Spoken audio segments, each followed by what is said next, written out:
सभी दोस्तों को नमस्कार।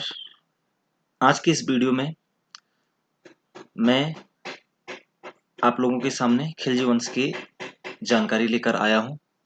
जैसे कि पिछले वीडियो में हमने देखा कि दिल्ली सल्तनत के अंतर्गत हमने गुलाम वंश पर चर्चा करी और देखा कि गुलाम वंश में किस क्रम में शासक आए और उन्होंने किस तरीके से दिल्ली पर राज किया।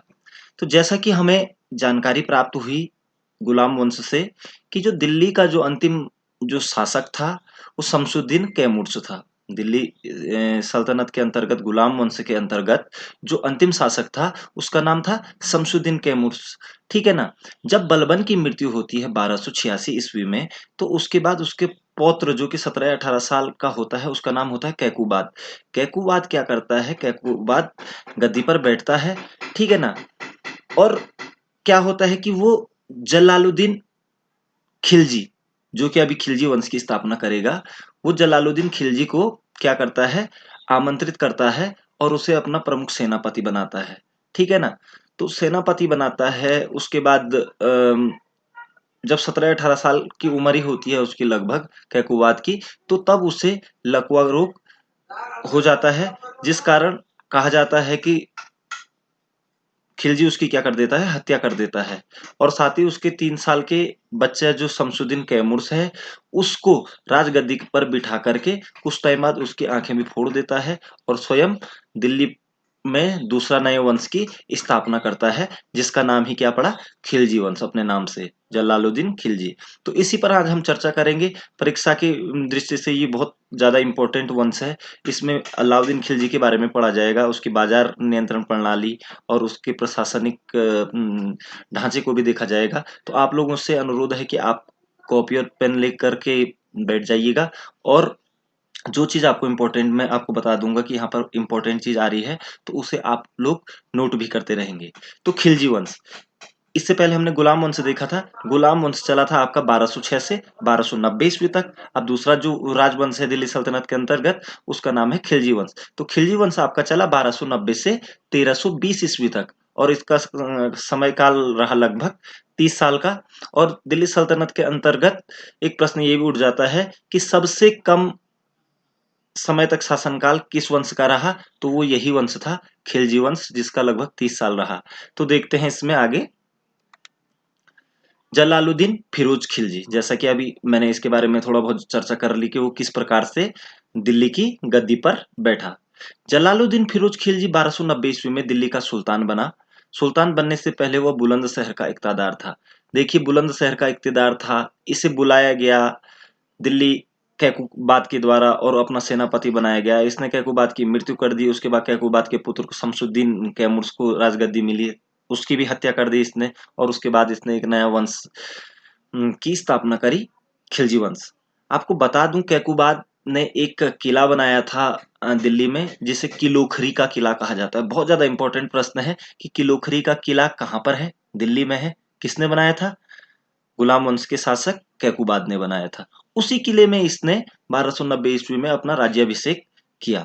ठीक है। और उससे पहले, राज्याभिषेक से पहले ये क्या था, इक़्तिदार था बुलंदशहर का। इक़्तिदार आप जानते होंगे, इक़्तिदार सैनिकों को या फिर अधिकारियों को बनाया जाता था जो कि किसी भूमि पर वहां का कर वसूल करते थे। ठीक है ना। और ये इक्ता प्रथा जो शुरू की थी वो किसने की थी, गुलाम वंश में इल्तुतमिश ने की थी। ठीक है। तो बुलंदशहर का इक़्तिदार था। वो एक उदार शासक था। वो हिंदुओं के प्रति सहिष्णु था, हिंदुओं के धर्म का सम्मान करता था। उसने मंगोलों को पराजित किया। मंगोलों को जब इसने पराजित किया, क्योंकि मंगोल आक्रमण लगातार हो रहे थे भारत पर उस समय, ठीक है ना, जब मंगोलों को पराजित किया तो काफी सारे मंगोल ने आकर के दिल्ली में बस गए, जिन्हें इसने नए मुसलमान यानी कि नवीन मुसलमान के नाम से पुकारा। 1296 में इसका भतीजा तथा दामाद अलाउद्दीन खिलजी ने इसकी हत्या कर दी और दिल्ली का शासक बन गया। ठीक है ना। क्योंकि जब जलालुद्दीन फिरोज खिलजी शासन करने के लिए दिल्ली पर बैठा था तो उस समय उसकी उम्र लगभग 70 वर्ष थी, 70 ईयर्स। ठीक है ना, 70 वर्ष थी। तो दोस्तों, उसका जो दामाद था, जो कि प्रखर विद्वान और ताकतवर था, उसने अपने चाचा और कह सकते हैं ससुर जी की हत्या कर दी थी और दिल्ली का शासक बन गया था। जलालुद्दीन के शासनकाल में ही दक्षिण भारत में पहला आक्रमण देवगिरी का शासक रामचंद्र देव पर हुआ था। जब 1296 ईस्वी में, यहाँ पर आपको थोड़ा सा समझना है कि 1296 में ही जो इसका भतीजा था अलाउद्दीन खिलजी ने जब दक्षिण भारत में देवगिरी पर आक्रमण किया, तो उस समय इनको विजय प्राप्त हुई। तो खिलजी को बहुत ज्यादा खुशी हो गई, अलाउद्दीन खिलजी को, कि मैं तो दक्षिण भारत में भी पहली बार हमने विजय प्राप्त कर लिया। तो अपनी जीत से बहुत ज्यादा उत्साही हुआ और उसको राजा बनने का सपना आया और उसने अपने चाचा की हत्या कर दी और खुद दिल्ली का सुल्तान बन गया। तो ये जलालुद्दीन फिरोज खिलजी के बारे में था। तो आप ये कह सकते हैं कि खिलजी वंश का संस्थापक कौन था? तो जलालुद्दीन फिरोज खिलजी था। कब राजगद्दी पर बैठा? 1290 में बैठा। सुल्तान बनने के समय कहाँ का इक़्तिदार था? बुलंदशहर का इक़्तिदार था। अपना राज्याभिषेक किसने कहाँ कराया था? तो किलोखरी के महल में, जो कि कैकुबात के द्वारा बनाया गया था दिल्ली में। तो ये बहुत सारी चीजें थी, ठीक है। और इसी के शासनकाल में दक्षिण भारत पर पहला आक्रमण कब हुआ था? तो जलालुद्दीन फिरोज खिलजी के समय में 1296 ईस्वी में। उसके बाद ही उसकी हत्या की गई थी उसके दामाद के द्वारा। अब जो दूसरा चीज आ रही है वो है दूसरा शासक अलाउद्दीन खिलजी, क्योंकि अलाउद्दीन खिलजी ने जलालुद्दीन फिरोज खिलजी के अपने चाचा की हत्या कर दी थी और उसके बाद गद्दी पर बैठ गया था। और इनका जो शासनकाल रहा 1296 से 1316 ईस्वी तक, ठीक है ना। तो अलाउद्दीन खिलजी के बचपन का नाम अली गुरसास्प था। तो अली गुरसास्प के नाम से कौन जाना जाता है? अलाउद्दीन खिलजी जाना जाता है, ठीक है ना। जलालुद्दीन के शासनकाल में अलाउद्दीन खिलजी कड़ा मानिकपुर का सूबेदार था। देखिए, जब वो 6 साल का जो उसके चाचा जलालुद्दीन का शासनकाल रहा, उस समय ये सूबेदार था कड़ा मानिकपुर। कड़ा मानिकपुर कहाँ पर है? गंगा नदी के 2 भागों के बीच में। ये आपका कौशाम्बी और प्रतापगढ़ जिलों में अभी पड़ता है, उत्तर प्रदेश में, ठीक है ना। उस समय यहाँ पर कड़ा मानिकपुर का सूबेदार था, ये चीज आपको समझनी है। 1296 ईस्वी में उसकी देवगिरी पर आक्रमण किया था, ठीक है ना। ये इस पर हम चर्चा कर चुके हैं कि 1296 में पहला आक्रमण इसी के मतलब ये कह सकते हैं कि इसी की अगुवाई में, अलाउद्दीन खिलजी की अगुवाई में ही जो जलालुद्दीन फिरोज खिलजी था, उसके कहने पर इसने वहां पर आक्रमण किया था। अपनी प्रारंभिक सफलताओं से प्रोत्साहित होकर अलाउद्दीन ने सिकंदर द्वितीय सानी, यानी कि सिकंदर ए सानी की उपाधि ग्रहण की थी, ठीक है ना। तो सिकंदर ए सानी, क्योंकि ये अपने विजय से इतना खुश हो गया था कि इसने अपने आप को सिकंदर कहना, अलेक्जेंडर सिकंदर का नाम आपने सुना होगा, जो कि विश्व विजयी कहलाता है। तो सिकंदर सिकंदर ए सानी, इसने अपना नाम खुद ही उपाधि ग्रहण कर ली। सिकंदर ए सानी के नाम से किसे जाना जाता है? तो अलाउद्दीन खिलजी को जाना जाता है। मोस्ट इंपोर्टेंट क्वेश्चन यहाँ पर से बनता है, ठीक है ना। तो आगे देखते हैं। तबला और सितार का आविष्कारक अमीर खुसरो अलाउद्दीन का दरबारी कवि था, ठीक है ना। ये प्रश्न भी यहाँ पर से बन जाता है कि अमीर खुसरो किसका दरबारी था? अलाउद्दीन खिलजी था, उनका दरबारी था। वैसे तो जो अमीर खुसरो है, उसने गुलाम वंश से लेकर और तुगलक वंश तक के लगभग 8 राजाओं के शासनकाल को देखा हुआ है, लेकिन दरबारी कवि किसका रहा? अलाउद्दीन खिलजी का रहा, ठीक है। तो इस चीज को आप यहाँ पर क्लियर करेंगे। आगे देखते हैं। अब साम्राज्य विस्तार देखते हैं अलाउद्दीन खिलजी का, क्योंकि अलाउद्दीन खिलजी बहुत ज्यादा इंपॉर्टेंट है। अलाउद्दीन खिलजी साम्राज्यवादी प्रवृत्ति का था, यानी कि साम्राज्य का विस्तार करना उसे बहुत ज्यादा पसंद था, इसलिए उसे साम्राज्यवादी प्रवृत्ति का कहते हैं। उसने उत्तर भारत के राज्यों को जीतकर उन पर प्रत्यक्ष शासन किया, ठीक है। उत्तर भारत में तो उसने प्रत्यक्ष शासन यानी कि अपने अधीन रखा। दक्षिण भारत के राज्यों को अलाउद्दीन ने अपने अधीन कर उससे वार्षिक कर वसूल, सिर्फ कर वसूलने के लिए उनको अपने अधीन में रखा था। बाकी वहां की का राज करने के लिए वहीं के राजाओं को दिया था, यानी कि वहां के राजाओं को इसने अपना सामंत या दास बना के रखा हुआ था, ठीक है, ये कह सकते हैं। तो आगे देखते हैं। सबसे पहले इनकी अब बात करते हैं गुजरात विजय की बात कर। 1298 ईस्वी में अलाउद्दीन ने उलू खां और नुसरत खां को गुजरात विजय के लिए भेजा, ठीक है ना। अहमदाबाद के निकट कर्णदेव वाघेल और अलाउद्दीन की सेना में संघर्ष हुआ। राजा कर्ण ने पराजित होकर देवगिरी के शासक रामचंद्र देव की यहाँ शरण ली, ठीक है ना। रामचंद्र देव कौन है? देवगिरी के शासक। 1296 ईस्वी में देवगिरी पर आक्रमण ऑलरेडी कर चुके थे और उनको हरा करके वहां से कर वसूलते थे। इसलिए कर्णदेव वघेल ने कहा ले ली शरण? आपके रामचंद्र देव के यहाँ, क्योंकि रामचंद्र देव ने अब अधीनता स्वीकार कर ली थी, इसलिए ये कह सकते हैं कि कर्णदेव भी अब उनके अधीन हो चुका था, ठीक है ना। अब ये गुजरात विजय जो 1298 में है, इसका एक जनरल था जिसका नाम था नुसरत खां। नुसरत खां ने यहाँ से मलिक काफूर को खरीदा था 1000 दिनार में। ठीक है ना, इस गुजरात विजय के दौरान ही उनको मलिक काफूर मिला था। ठीक है, मलिक काफूर वास्तव में एक हिंदू हिजड़ा था। ठीक है ना, जिसे नुसरत खान ने खरीदा था 1000 दिनार में। इसलिए मलिक काफूर को 1000 दिनारी यानी कि 1000 दिनारी के नाम से भी जाना जाता है, जो कि युद्ध में बहुत कौशल था, प्रवीण था, और दक्षिण भारतीय विजयों में उसका अहम योगदान रहा था। ठीक है, अहम क्या, उसी की नेतृत्व में दक्षिण भारत पर विजय अलाउद्दीन खिलजी ने की थी। ठीक है, जैसलमेर विजय अलाउद्दीन खिलजी, देखो गुजरात विजय 1298 ईस्वी में की थी। ये चीजें आपको याद रखनी है। उसके बाद एक साल बाद 1299 में इन्होंने जैसलमेर की विजय प्राप्त की। ठीक है ना, क्योंकि अलाउद्दीन खिलजी की सेना के कुछ घोड़े छीन लेने के कारण सुल्तान खिलजी ने जैसलमेर के राजपूत शासक दूदा, तो जैसलमेर का शासक कौन थे, दूदा, एवं उसके सहयोगी तिलक सिंह को 1299 ईस्वी में पराजित किया, कि इनके कुछ घोड़े छीन लिए थे। ठीक है ना, तो याद रखिएगा कि जैसलमेर पर विजय 1299 में हुई थी, गुजरात विजय आपकी 1298 में हुई थी, जैसलमेर विजय 1299 में हुई थी। उसके बाद रणथंभौर विजय। रणथंभौर के शासक हमीरदेव अपनी योग्यता एवं साहस के लिए प्रसिद्ध थे। देखो, जब रणथंभौर पर आक्रमण किया था तो वहां के राजा कौन थे, हमीरदेव। ठीक है ना, तो प्रसिद्ध थे। अलाउद्दीन के लिए रणथंभौर को जीतना इसलिए भी आवश्यक था क्योंकि हमीरदेव ने विद्रोही मंगोल नेता मोहम्मद शाह एवं केहब को अपने यहाँ शरण दे रखी थी। जब जलालुद्दीन, जो खिलजी वंश का संस्थापक था, उसने मंगोलों को पराजित किया था, तो कुछ मंगोल यहाँ पर रहने लगे, तो उन्होंने धीरे धीरे करके यहाँ पर विद्रोह करना शुरू किया था। तो अलाउद्दीन ने उन विद्रोहों को दबाना शुरू किया, तो वो भागे। तो रणथंभौर के जो राजा थे हमीरदेव ने, उन्होंने उनको अपने यहाँ, उन मंगोलों को अपने यहाँ शरण दे दी थी। इसलिए अलाउद्दीन खिलजी ने उनको भगाने के लिए रणथंभौर पर आक्रमण किया था। ठीक है, और ये आक्रमण किया था 1301 ईस्वी में। ठीक है ना, रणथंभौर के किले को अपने कब्जे में कर लिया। हमीरदेव वीरगति को प्राप्त हुए थे। ठीक है ना, तो और इसी युद्ध में, रणथंभौर के युद्ध में ही नुसरत खां की भी मृत्यु हो गई थी। तो आप याद रखिएगा, नुसरत खां जिसने किसको खरीदा था, 1000 दिनारी यानी कि मलिक काफूर को खरीदा था।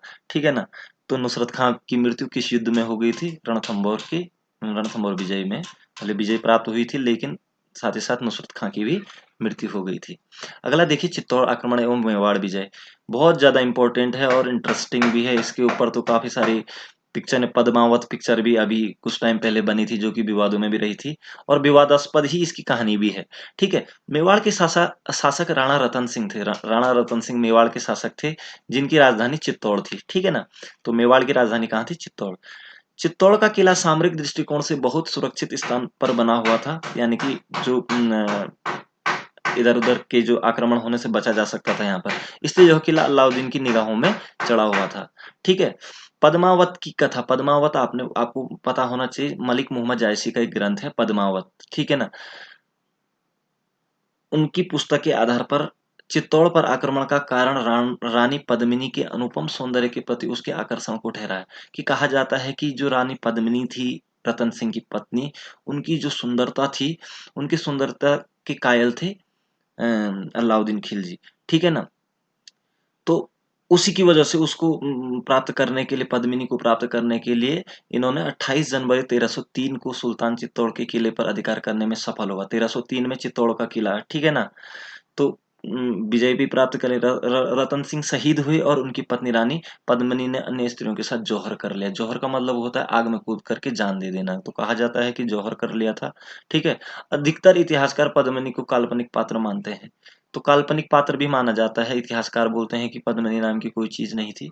ठीक है, तो ये कहा जा सकता है आपको कि इस तरीके से अलाउद्दीन खिलजी ने चित्तौड़ पर आक्रमण किए। उसने चित्तौड़ का नाम खिज्र खां के नाम पर, उसके अलाउद्दीन खिलजी का जो एक पुत्र था, उसका नाम था खिज्र खां। उस खिज्र खां के नाम से चित्तौड़ का नाम उसने खिजराबाद रख दिया था। तो ये चीज भी आपको कंप्लीट रखनी है कि खिज्र खां के नाम पर ही खिजराबाद वहां पर पड़ा। और खिज्र खां कौन था, अलाउद्दीन खिलजी का पुत्र था। ठीक है ना, तो अपने पुत्र को उसने चित्तौड़गढ़ सौंप दिया और अपना खुद दिल्ली पर वापस आ गया अलाउद्दीन खिलजी। उसके बाद मालवा विजय 1305 ईस्वी में यहाँ पर मालवा पर आक्रमण किया जाता है। यहाँ के जो शासक थे महकल देव और उनका सेनापति हरनंद बहादुर योद्धा थे। ठीक है ना, और इनको युद्ध में, मालवा युद्ध में पराजित करके, ठीक है ना, हरनंद मारा जाता है और महकल देव भी दोनों मारे जाते हैं। इस प्रकार से मालवा पर भी विजय प्राप्त हो जाती है। अब बात करते हैं दक्षिण विजय की। ठीक है, दक्षिण विजय में जो मैंने आपसे एक बात कही थी कि मलिक काफूर का बहुत बड़ा योगदान रहा था, उसी ने दक्षिण भारत का वो किया था। ठीक है, अब देखिए दक्षिण विजय कैसे हुई। देवगिरी के यादव, देवगिरी आपका महाराष्ट्र में पड़ता है, ठीक है ना। तो देवगिरी के यादव दक्षिण पूर्व तेलंगाना के कातकीय वंश कहाँ पर था? तेलंगाना में था। ठीक है, और द्वार समुद्र आपका कर्नाटक के होयलस। अलाउद्दीन द्वारा दक्षिण भारत के राज्यों को जीतने के उद्देश्य के पीछे धन की चाह एवं विजय की लालसा थी। धन दक्षिण भारत धन की चाह के लिए, और क्योंकि मैं इससे पहले भी कह चुका हूं कि उत्तर भारत पर तो राज किए अलाउद्दीन खिलजी ने, लेकिन दक्षिण भारत विजय सिर्फ और सिर्फ कर वसूली के लिए, कि ताकि वहां से उसको कर आता रहे, और विजय की लालसा के लिए क्या वह इन राज्यों को अपने अधीन कर वार्षिक कर वसूल करना चाहता था। ठीक है ना, तो वार्षिक कर वसूल करने के लिए उसने किया। दक्षिण भारत की विजय का मुख्य श्रेय मलिक काफूर को जाता है। ये आपको मैं बता चुका हूँ। मलिक काफूर को हजार दिनारी के नाम से भी जाना जाता है। अलाउद्दीन खिलजी के शासनकाल में दक्षिण में सर्वप्रथम 1303 में तेलंगाना पर आक्रमण किया गया। 1303 में तेलंगाना पर आक्रमण किया गया। तेलंगाना के शासक प्रताप रुद्रदेव द्वितीय ने अपनी एक सोने की मूर्ति बनाकर, अब ये चीज बहुत इंपॉर्टेंट होगी, रुद्रदेव कातकीय वंश का शासक होता है तेलंगाना का। ठीक है, वो अपनी एक सोने की मूर्ति बनाता है और उसमें के गले में सोने की जंजीर डालकर, ठीक है ना, आत्मसमर्पण हेतु मलिक काफूर के पास भेजता है अपनी मूर्ति को। ठीक है ना, रुद्रदेव द्वितीय, ठीक है ना, कार्तिकेय वंश का, डालकर आत्मसमर्पण कर काफूर के पास भेजता है। इसी अवसर पर प्रताप रुद्रदेव ने मलिक काफूर को संसार प्रसिद्ध कोहिनूर हीरा दिया था। कहा जाता है कि जो कोहिनूर हीरा था, ठीक है ना, अभी जो रंगीला जी को देखेंगे आप आगे की वीडियो में, तो वहां पर कोहिनूर हीरा का विस्तृत वर्णन होगा। तो यहीं से कोहिनूर हीरा दिया गया था किसको? मलिक काफूर को। किसके द्वारा? रुद्रदेव द्वितीय के द्वारा। ठीक है ना, तो प्रताप रुद्रदेव के द्वारा कोहिनूर हीरा मलिक काफूर को दिया गया था। ठीक है ना, 1303 ईस्वी के तेलंगाना पर आक्रमण के बाद। तो इसी प्रकार से आप देवगिरी पर 1296 में जब आक्रमण किया था, तो उसके बाद रामचंद्र देव ने प्रतिवर्ष एलिचपुर वहां पर एक क्षेत्र है, कि आय भेजने का वादा किया था। पर रामचंद्र देव के पुत्र शंकर देव के हस्तक्षेप से वार्षिक कर का भुगतान रोक दिया गया। अब वो 1296 से तो दे रहे थे, लेकिन 1305-6 तक इन्होंने बंद कर दिया था। ठीक है, इसी का बदला लेने के लिए नायब मलिक काफूर के नेतृत्व में एक सेना को देवगिरी पर धावा बोलने के लिए भेजा गया। रामचंद्र देव ने आत्मसमर्पण कर लिया। फिर से रामचंद्र देव जी ने आत्मसमर्पण कर लिया कि हम आगे से आपको कर देते रहेंगे। तेलंगाना की बात अभी हो चुकी है, कातकीय वंश था। ठीक है ना, तेलंगाना का शासक प्रताप रुद्रदेव था, जिसकी राजधानी कहाँ थी? वारंगल थी। तो आपसे ये पूछा जा सकता है कि कातकीय वंश की राजधानी कहाँ रही? तो वारंगल में। ठीक है ना, 1309 में मलिक काफूर तेलंगाना के लिए रवाना हुए। रास्ते में रामचंद्र देव ने काफूर की सहायता की। ठीक है ना, काफूर ने हीरों की खान के जिले असीरगढ़ के मार्ग से तेलंगाना में प्रवेश किया। अब यहाँ पर आता है असीरगढ़ मध्य प्रदेश में पड़ता है। ठीक है ना, यहाँ पर हीरे की खानें हुआ करती थी उस समय। 1310 में काफूर अपनी सेना के साथ वारंगल पहुंचा। ठीक है ना, वारंगल कातकीय वंश की राजधानी थी। ठीक है ना, प्रताप रुद्रदेव ने अपने सोने की मूर्ति बनाकर गले में एक सोने की जंजीर डालकर आत्मसमर्पण स्वरूप काफूर के पास भेजे। ये बात मैं आपसे कह चुका हूँ। साथ ही साथ 100 हाथी, 700 घोड़े, अपार धन राशि एवं वार्षिक कर देने के वायदे के साथ अलाउद्दीन खिलजी की अधीनता भी स्वीकार कर ली। तो तेलंगाना ने भी अलाउद्दीन खिलजी की अधीनता स्वीकार कर ली। अब नेक्स्ट जो राज्य था होयसल। होयसल का शासक वीर बल्लाल तृतीय था। इसकी राजधानी द्वार समुद्र थी। तो होयसल की राजधानी कहाँ थी? द्वार समुद्र। और ये अभी वर्तमान में मैसूर यानी कि कर्नाटक में पड़ता है। ठीक है ना, 1310 ईस्वी में मलिक काफूर ने होयसल के लिए प्रस्थान किया। इस प्रकार 1311 में साधारण युद्ध के पश्चात बल्लाल देव ने आत्मसमर्पण कर अलाउद्दीन की, सभी ने लगभग इन राजाओं ने अलाउद्दीन की, क्योंकि विशाल सेना थी, अधीनता क्या कर ली? ग्रहण कर ली। तो इस प्रकार से दक्षिण भारत विजय में भी सफल अलाउद्दीन खिलजी रहा। ठीक है, अब मृत्यु कैसे होती है अलाउद्दीन खिलजी की? जलोदर रोग से ग्रसित, जलोदर पेट में तरल पदार्थों का इकट्ठा हो जाना, जलोदर रोग कहा जाता है उसे। तो जलोदर रोग से ग्रसित अलाउद्दीन खिलजी ने अपना अंतिम समय अत्यंत कठिनाइयों में व्यतीत किया। कोई बोलता है कि जलोदर रोग से उसकी मृत्यु हो गई थी। ठीक है ना, और 2 जनवरी 1316 ईस्वी में उसकी मृत्यु हो गई थी। तो जलोदर रोग से किस बादशाह की मृत्यु हुई थी दिल्ली सल्तनत के अंतर्गत? तो आप कहेंगे कि अलाउद्दीन खिलजी की मृत्यु हुई थी। यह भी कहा जाता है कि अंतिम समय में अलाउद्दीन खिलजी को एक त्वचा रोग, कोढ़, हो गया था। तो कई लोग मानते हैं कि कोढ़ के कारण भी ये मरा था, जिसके कारण वो बहुत परेशान रहने लगा। अंत में उसके वफादार मलिक काफूर ने अलाउद्दीन को मार दिया था। उसने खुद कहा कि मेरे को अब खत्म कर दे, तो अलाउद्दीन खिलजी ने उसकी हत्या कर दी थी और खुद सुल्तान बन गया। अलाउद्दीन का मकबरा कुतुब मीनार के परिसर में ही स्थित है। तो कुतुब मीनार के परिसर में ही स्थित है अलाउद्दीन का, ठीक है ना। तो काफी सारे काम उसके बाद, उसके इससे पहले जो अलाउद्दीन की सैनिक सुधार की अगर हम बात करें, तो अलाउद्दीन ने एक स्थायी सेना का गठन किया। सैनिकों को भूदान की जगह नगद वेतन की प्रथा प्रारंभ की। तो सैनिकों को भूदान की जगह नगद वेतन देने की प्रथा किसने प्रारंभ की? तो अलाउद्दीन खिलजी ने की।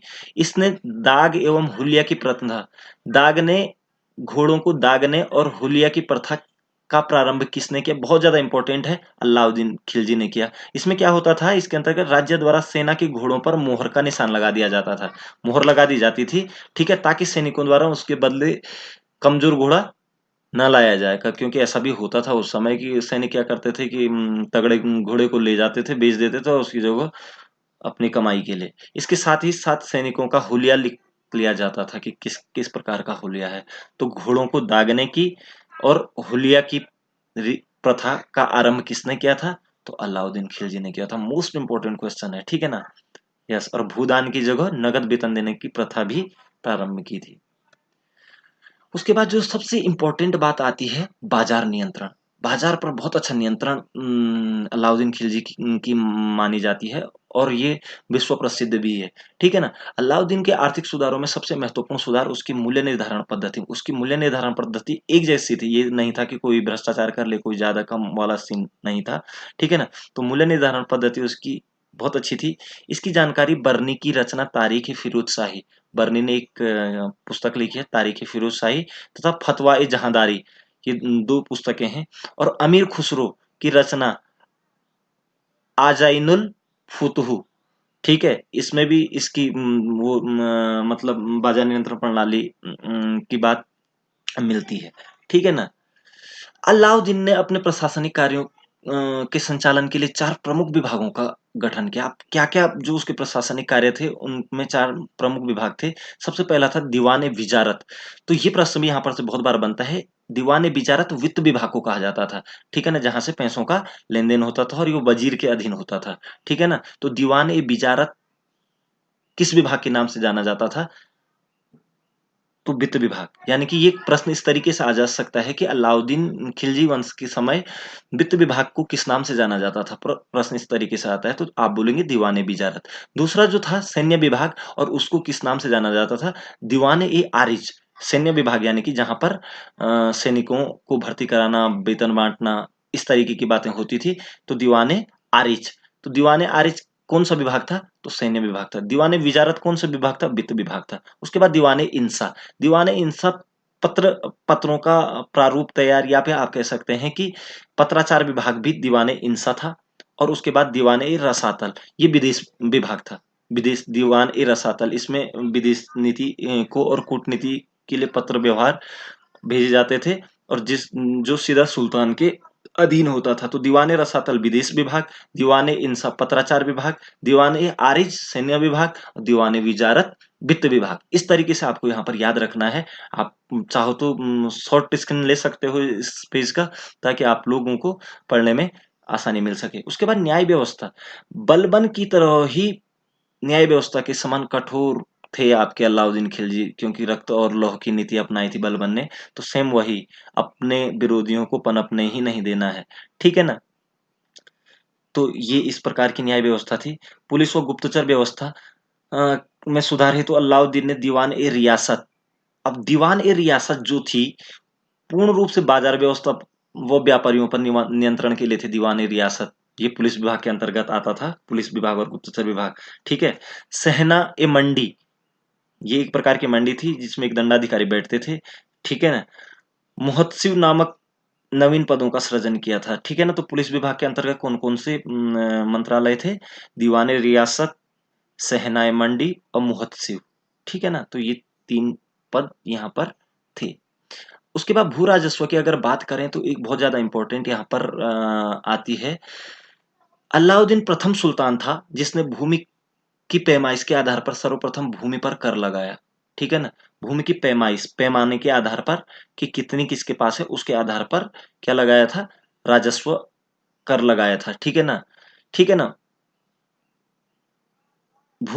राजस्व कर प्रणाली को सुधारने के लिए अलाउद्दीन ने दीवान मुस्तखराज की स्थापना की थी। तो भू राजस्व के लिए कौन से विभाग की वो करी थी, इनको आप याद रखेंगे। दीवान मुस्तखराज विभाग किससे संबंधित था, तो राजस्व, कर राजस्व से। ठीक है ना, ठीक है, भू राजस्व से भी कह सकते हैं आप। ठीक है, जिसका प्रमुख कार्य किसानों के बकाया भू राजस्व का संग्रहण करना था। तो इस प्रकार से आप देख सकते हैं दीवान मुस्तखराज भू राजस्व से संबंधित है। ठीक है ना। उसके बाद कर प्रणाली, कर प्रणाली इसमें विभिन्न प्रकार की थी। सबसे पहले भू कर लिया जाता था, जिसको खराज कहते हैं। ठीक है ना। तो भू भू राजस्व जो आपको पता ही है कि पैमाइश के आधार पर, भूमि की पैमाइश के आधार पर। और अलाउद्दीन खिलजी इसको सबसे ज्यादा लिया है। अलाउद्दीन खिलजी ने लगभग भू उपज का 50% लेता था अलाउद्दीन खिलजी। ठीक है ना। भूमि के तो जितना भी आपने उपजाया है उसका 50% आपको कर के रूप में देना पड़ता था। उसके बाद गड़ी कर होता था एक। तो यह एक मकान पर लगने वाला कर था। तो गड़ी कर भी इसी के समय पर मकानों का भी कर देना पड़ता था। एक चरी कर था। तो चरी कर होता था जो दूध देने वाले पशुओं पर लगाया जाता था, कि जो जितने भी दूध, तो वो दूध आपको आधा दूध अलाउद्दीन खिलजी यानी कि राजकाज में पहुंचाना पड़ता था, ताकि दूध व्यवस्था पूरे राज्य में सुचारू रूप से चल सके। उसके बाद जकात, जकात यह केवल मुस्लिमों से लिया जाने वाला कर था, आय का 40वां भाग। तो मुसलमानों से लिया जाने वाला कर जकात था। ठीक है। एक खुम्स था, खुम्स एक कर कह सकते हैं इसको, इसको लूट का माल बोलते थे, जो लूट से प्राप्त होता था। ठीक है ना। इसमें क्या होता था कि मूल रूप से लूट के माल का 4/5 भाग सैनिकों को तथा शेष 1/5 भाग राज्य को मिलता था। लेकिन अलाउद्दीन खिलजी ने उल्टा कर दिया, 1/5 भाग अपने, सॉरी 4/5 भाग अपने ले लिया और 1/5 भाग सैनिकों को दिया। यानी कि अगर 100 रुपए की लूट का धन प्राप्त हुआ है, तो मूल रूप से होता क्या था कि 80 रुपया सैनिक को मिलता था जिसने पकड़ा है, और 20 रुपया राज्य को जाता था। लेकिन अलाउद्दीन खिलजी ने क्या किया, 80 रुपया अपने को रखा और 20 रुपया सैनिक को दिया। तो ये चीज भी यहाँ पर आते हैं कि खुम्स क्या था, तो एक लूट का माल था। ठीक है ना, खुम्स एक कर। उसके बाद जजिया, यह गैर मुसलमानों से लिया जाने वाला कर था, जो संभवतः ब्राह्मणों, स्त्रियों, बच्चों, पागलों और निर्बलों से नहीं लिया जाता था। ठीक है ना। तो जजिया कर ये गैर मुस्लिम से लिया जाता था, कि क्योंकि उनको सैन्य कार्य नहीं करने होते थे, जो गैर मुस्लिम थे। ठीक है ना। तो इसलिए उनसे लिया जाता था कि हम आपकी सुरक्षा करते हैं, तो आपको जजिया देना होगा। ठीक है। इसमें ब्राह्मणों से भी नहीं लिया जाता था, स्त्रियों से, बच्चों से और पागल और निर्बलों से नहीं लिया जाता था। ठीक है। इस प्रकार से आप देखेंगे कि यहाँ पर दो चित्र दिखाई दे रहे हैं। जो पहला वाला जो यहाँ पर चित्र है, ये है अलाई दरवाजा। तो ये बहुत ज्यादा इंपॉर्टेंट है। अलाई दरवाजे का निर्माण किसने किया था, तो अलाउद्दीन खिलजी ने किया था। ये लगभग कुतुब मीनार के ही परिसर में है अलाई दरवाजा। और दूसरा ये दिल्ली में बनाया था इन्होंने, सीरी का महल, सीरी का महल, सीरी का किला या सीरी का महल कह सकते हैं, ये भी दिल्ली में है। तो ये भी अलाउद्दीन खिलजी ने बनाया था। तो अलाई दरवाजा, सीरी का महल और जमातुल मस्जिद, जमात खाना मस्जिद भी ये दिल्ली में है। और बोलते हैं कि मुस्लिम शैली में बनी हुई ये दिल्ली की पहली मस्जिद है हमारे देश की, जमातुल मस्जिद। ठीक है ना। मुस्लिम शैली में बनी पहली मस्जिद कौन सी है, तो जमात खाना मस्जिद है। ठीक है। तो ये चीज, अब जब उसकी मृत्यु हो जाती है 1316 ईस्वी में, तो उसके बाद अब क्या होता है खिलजी वंश का, उसके बारे में थोड़ा जानकारी ले लेते हैं। सिहाबुद्दीन उमर खिलजी, ठीक है ना, अलाउद्दीन खिलजी का पुत्र था।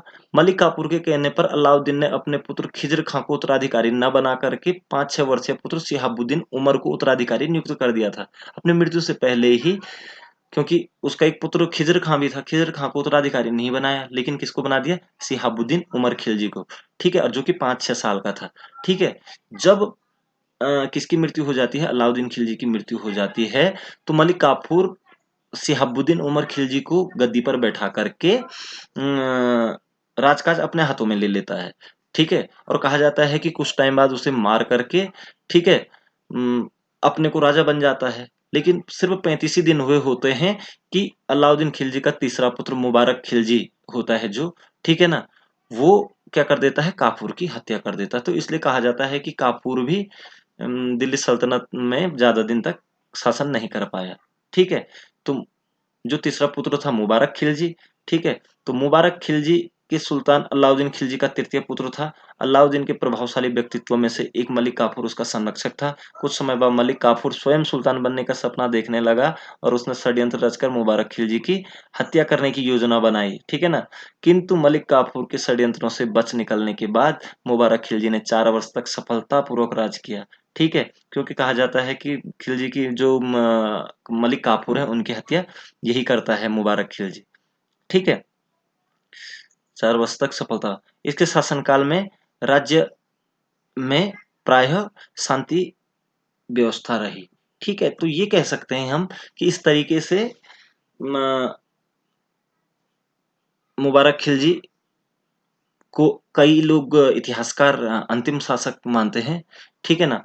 तो आपको यहाँ पर जो भी जानकारी दी है ये आप लोगों को जरूर पसंद आई हुई होगी और इसमें मैंने जिन जिन चीज़ों पर फोकस करने की कोशिश करी है, चाहे वो बाजार नियंत्रण है, चाहे वो चित्तौड़गढ़ की बात है, चाहे वो उसकी सैन्य व्यवस्थाओं की बात की गई है, अलाउद्दीन की दक्षिण विजयों के बारे में बात की है, तो आप इनको एक दो बार और देखेंगे आप इस वीडियो को लगातार, ताकि आपको समझ में आ सके और जो चीज़ आपको इम्पोर्टेंट लगेगी उसको आप नोट करते रहेंगे।